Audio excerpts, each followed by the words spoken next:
I'm Taylor from Killie back again with another match preview. Today's match preview for Saturday's match at home to Motherwell. So starting off with the away team, it's been a quite eventful few weeks. Obviously started off up at Pittodrie. I think it was Pittodrie. Or was it the Hearts game? One and two. I'm just going to start at Pittodrie anyway. They conceded 7 goals up at Pittodrie. We conceded 5, but you know they could say that they scored 2, but it was a worse result for them because it was a bigger goal margin. Conceding 7 anywhere in the league against anybody in the league even is a shocking result. And conceding 7 up at Pittodrie was a bit. Well, obviously Aberdeen were expected to win. They've got one of the best home records in the league. I think they've only lost once at home. That was against Celtic. So obviously I was expecting Aberdeen to win, but it was the margin that they won, the goals that they scored. Some of the goals they gave away were really poor, Motherwell. And then I think it was the next game they went home I think it was an early kick-off, home to Hearts. Lost 3-0. I think the scoreline kind of flattered Hearts, but they still conceded 3 goals. Then they went to Celtic Park, put in a decent shift, only conceded 2, which is quite reasonable for going to Celtic Park. I think MD at this point going to Celtic Park would take a 2-0 defeat rather than 4 or 5 or 6 in our case, but we scored, I guess. And then last week it was just a disaster. Obviously last season we've all experienced it.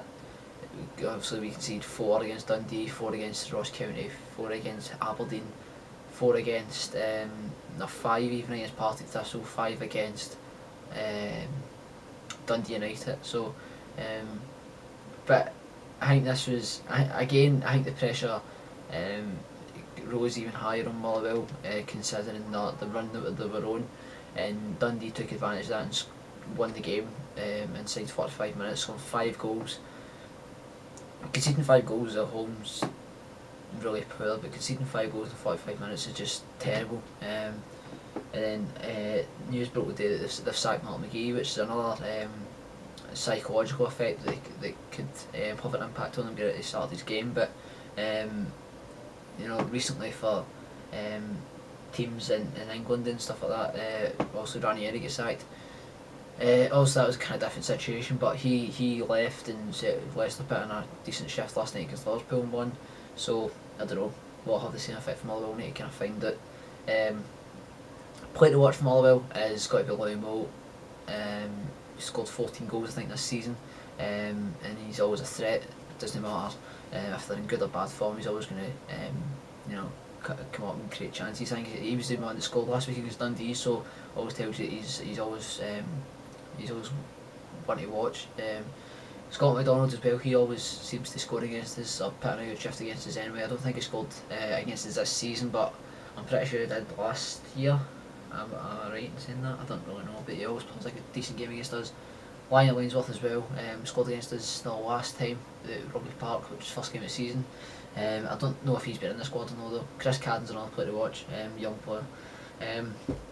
But let's get into Killie. So we're in some good form recently. I was looking back for the winter break, didn't really go as planned against Hamilton, but since then we've picked up, we've been undefeated in the league apart for the Aberdeen game, which you can kind of exclude because it was up against a team who were expected to win. They didn't deserve to win, but they still didn't get the result. They still got the result that folk were expecting. So since that we've came, beat Ross County, get a point away to Hamilton, point away to Dundee. Games that we probably should have won inside the first 15-20 minutes, to be honest. Could have been 2-3-0 up inside that amount of time in the 2 games. And then came at home. Was it home after that? Home to Aberdeen was after that, I think. And then obviously disaster in the last 5 minutes, make it away with 3 points. And then even last week went up to St Johnstone, done one of our best away performances of the season. First away win in 4 months, I think I seen on the Killie website, which was unbelievable. I didn't think it was actually that long ago. Can I remember the last team that we beat away for home apart from St Johnstone? 4 months ago would have been October, which was I don't know. No, I can't remember. But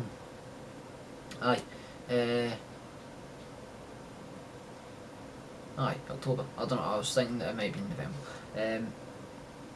So picking up first 3 points away from home in 4 months, which was a brilliant result. Obviously, down at Park isn't an easy place to go. Folk were trying to give credit for St Johnstone playing really bad, but credit to St Johnstone, we'll talk about that. Folk were trying to say it was because St Johnstone played really bad, and we took advantage of that. I'd probably say second half, they had the majority of possession, but didn't really create any chances. As I said in my preferred 11, they've just done there. I think they only had one shot on target and didn't really test the back line of goalkeeper. In this game, I feel like we can pick up another 3 points. Motherwell are pretty much a team of winded animals at the moment. Obviously, what's happened over the recent weeks there, the past few games, what's happened this week with McGee and stuff. So, aye. My score prediction for this has got to be Kilmarnock 2, Motherwell 0. Scorers, Ronnie McKenzie is on some good form, and I'm going to go the same goal scorers. I'm going to go Ron McKenzie, Connor Salmon. Both in the first half. There you go. That's the end of the match preview. See you in the next one. Cheerio.